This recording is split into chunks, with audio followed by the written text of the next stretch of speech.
G'day guys, Mac with the Outer Circle, and I'm back from holiday, and got a chest infection, so got that going for me. So, strange fact, the day I left the country was the day that they dropped the little gem on the female custodes on the community. How great was that? Amazing timing right there. You couldn't plan a funnier coincidence than firing a salt-seeking missile the very day I left.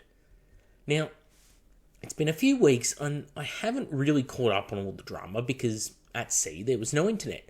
But despite the time that's passed, I feel like I should get around to having my own say on the matter. Now, the weird thing with these retcons is the way people always seem to bring up some form of the line that can be summed up as, well, 40k has always had changes. Lore changes constantly.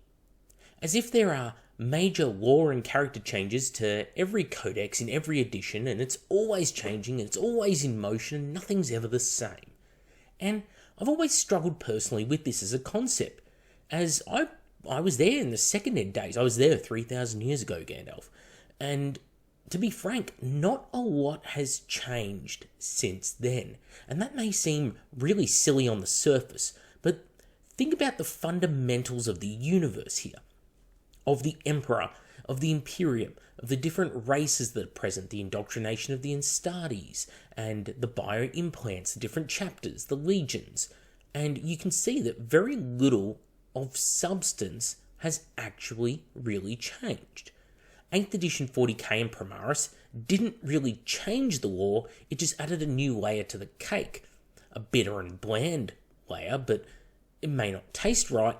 It didn't ruin the cake and everything that came before it, it just had other consequences. The only huge lore change that I really noticed during that sort of 20-year period was the Matt Ward Necrons. Okay?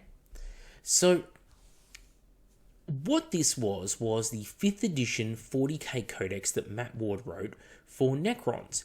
Before this codex, Necrons were essentially James Cameron's 1984 movie version of the Terminator.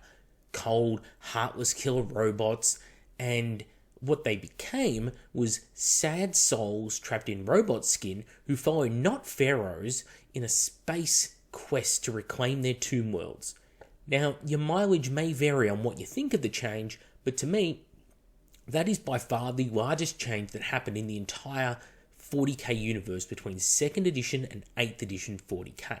So we're talking a period of over 20 years here. So let's end the little lie that the lore is always changing, that people have constantly had to reach back to Rogue Trader into the formative year of the game, and when the game was trying to find an identity of its own, when it was a game cobbled together from Blade Runner, Alien, Dune, Terminator, 2000 AD, Starship Troopers, and any other sci-fi franchise that they freely stole ideas from. There was once an Ultramarines librarian, chief librarian, who was half Eldar. There was also Obi-Wan Sherlock Clouseau there, but I don't hear people talking about that one as much. So can we agree that retcons aren't as common as people like to make out? And, maybe, just maybe, it's not a great argument. So, is there a time or a situation when a retcon is okay, when we do accept it? I've spoken about this before, because I think there is a time when we tend to accept retcons. And the key, I think, is when the changes to the story add to the key fundamentals and improve the story being told by fleshing out a detail or something over counterintuitive story threads. And when done correctly, a retcon is able to fix up a narrative dead end or a plot hole. As fans of a franchise, I think we all accept good retcons for what they are, and in relatively good grace. We also aren't dumb. We know when we're being lied to and condescended to in order to convince us of something. So when we see a retcon that is there just to drive sales, it makes us very cynical, and we demonstrate our ire through things like memes. Like, remember the memes when the Storm Raven first dropped back in 5th edition for Blood Angels? What about Logan Grimnar's Santa Sleigh? Because I remember. What about inventing new things? The endless parade of awful Primaris units on the tabletop simply get hand-waved away as Call made them? Yes, a technologically regressive dark age where humans misunderstand and distrust technology because we've lost so much of it being one of the key cornerstones of the setting, that may be slightly at odds with, this new guy invents new things. This is when a retcon doesn't work, and when everyone laughs at ridiculous t-shirt cannon missile launches. So, with this in mind, when does the addition of female custodes or femtodes sit on the scale of good lore and a change that actually adds to the universe? Well, what I'm going to do is ask some logical questions here, because I have 5 key criteria that I think define if something is good for the background of the universe. And let's answer the questions logically and honestly. Don't try and lawyer talk your way around it. Don't try and misconstrue it and reword the question to get the result you want. Be sincere. So question 1. Does this change make the faction more interesting? Well, the short answer here is no, because no substance is provided which adds any depth to the change. It's just merely a statement. Question 2. Does this mean that there is more representation? No, and a hard no, because if the units act in total uniformity and work in total uniformity with one another, then there is functionally no difference. It does not matter the background. You could not tell a black African lady from a white American man in the Custodes once they're all armoured up. It's merely cosmetic if you want to paint your miniature that way. Question 3. Does this change how other factions in the universe will interact with the Custodes? Again, no, because we've already established that they are uniform. Other factions wouldn't recognise male or females as different in the Custodes, as they would be so heavily genetically modified that man and woman would look simply alike. They would just look like a bulked out hulk of a man. The ever practical and pragmatic Custodes would not be wearing long hair with lipstick and eyeliner, so again, it's an invisible change.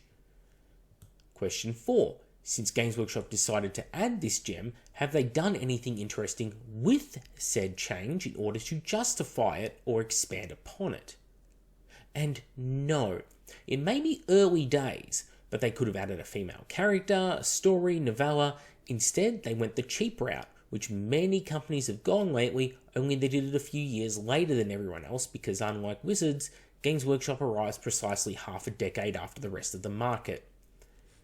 They've added the change, but since no mention of these women exist in the lore now, what they've done is shoot themselves in the foot, because what they're saying is, through omission, that they mustn't be worth talking about.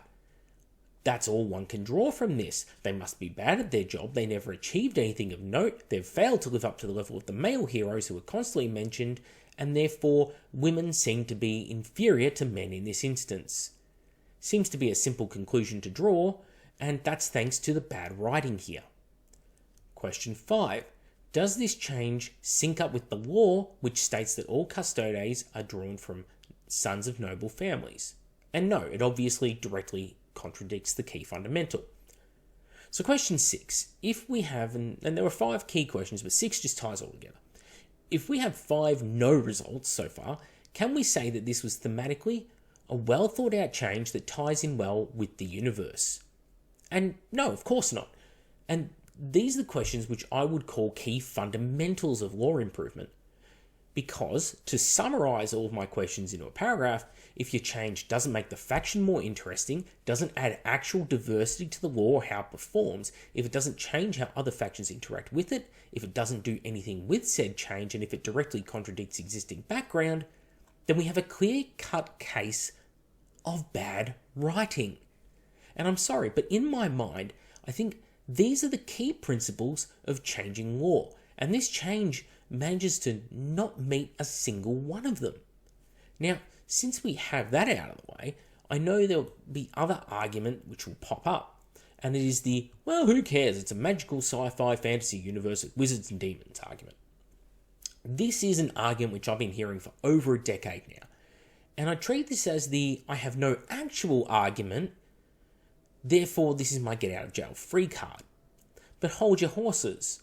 The problem with an argument like this is that in order for this universe to function, it has to have ground rules.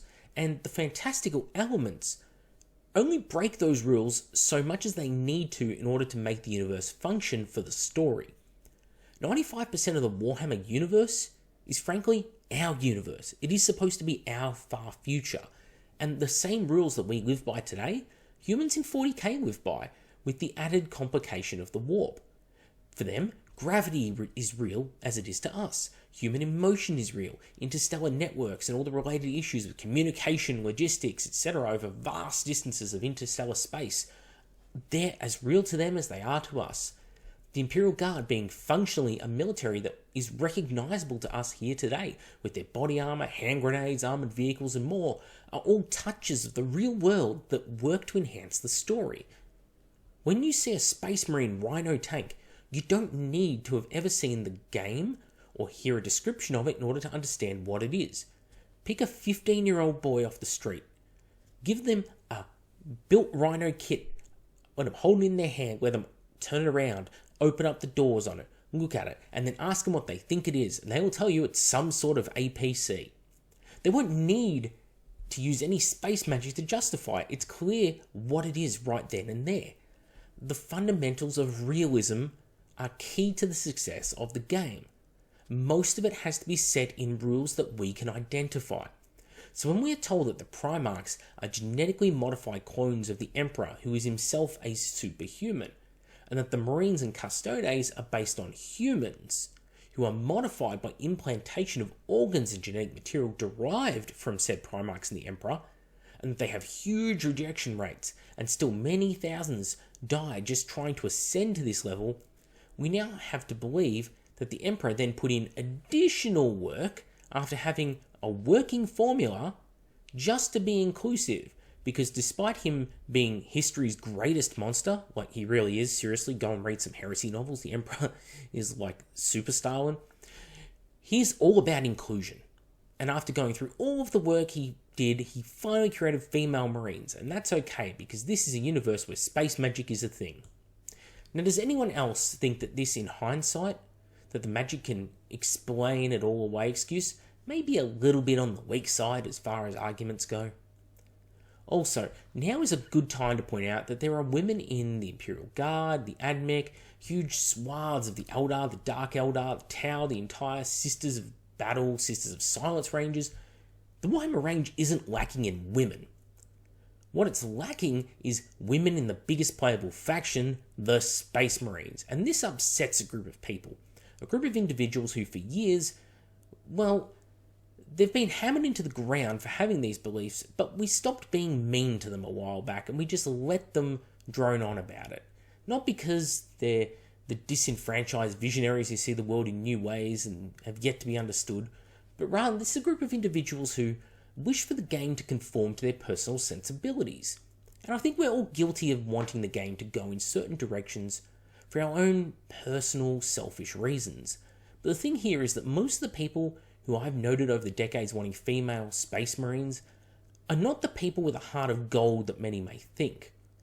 Now, I'm tempted to say some cruel and controversial things here, so if you're afraid of that, if you think I'm going to insult you here, well, look, offence can only ever be taken, it cannot be given. I can't say something to insult you. You either are insulted or not. And if you choose to hang around for this next little section, that's on you. Okay, now disclaimer or warning aside, I've never seen a tastefully done conversion. It's never like that. It's usually a normal Marine with the Sisters of Battle head at best, grossly misproportioned for the body. But that's not what we get, is it, when we think female Space Marines? No, we all know what happens. It's a group of people who make terrible conversions where they graft giant double G titties onto the power armor. And I legitimately think it's a mental disorder or a fetish that's gone undiagnosed within this community, as this hobby has always been a safe space for social rejects. And what's ironic here is that for women entering the hobby, I'm pretty sure that gigantic titty Marines and hypersexualized female Primarchs is probably more of a turn-off than anything the company has ever conjured. We've been shackled to this corpse, which is composed of a group of gamers with no taste and a sexuality complex who think that grafting on gigantic tits is somehow high art. The problem is that we've never told these people to stop, and we've allowed it to get worse, and little by little, just these people are trying to force it down our throats, and we've been told how it's a good thing, how representation matters, how diversity is a strength, and all these catchphrases. And yet the only way they seem to be able to demonstrate this is by slapping gigantic melons and a pride flag paint job onto their miniatures. Viewers, let's learn to use the word no again, shall we? That disgusting little section of the video aside, and I don't like talking about it, but it needs to be said after so many years of watching this rot. This is not normal human behaviour. And I'm concerned for those who think that there isn't an underlying motive here. So in the end, does this change mean anything for the game? No, it's a small, minor, ineffectual one. Did the company do a bad job of dropping it? Yes, undoubtedly, it's actually their worst PR disaster ever, I would say. Should people care over such a small change? Yes, because the slippery slope fallacy often turns out to be true. Every small chink in the foundation does more damage, which eventually leads to the whole building toppling over. The universe must be constant, with consistent rules which govern it. And if you change those rules on a whim, then there's no bedrock to anchor the player to. And if there's no point in being invested in anything, then there's no point in being invested in a product. Then why would you consume it? I'm Mac with the Outer Circle. Thank you all for watching, and please leave your thoughts and comments below. See you on the next video.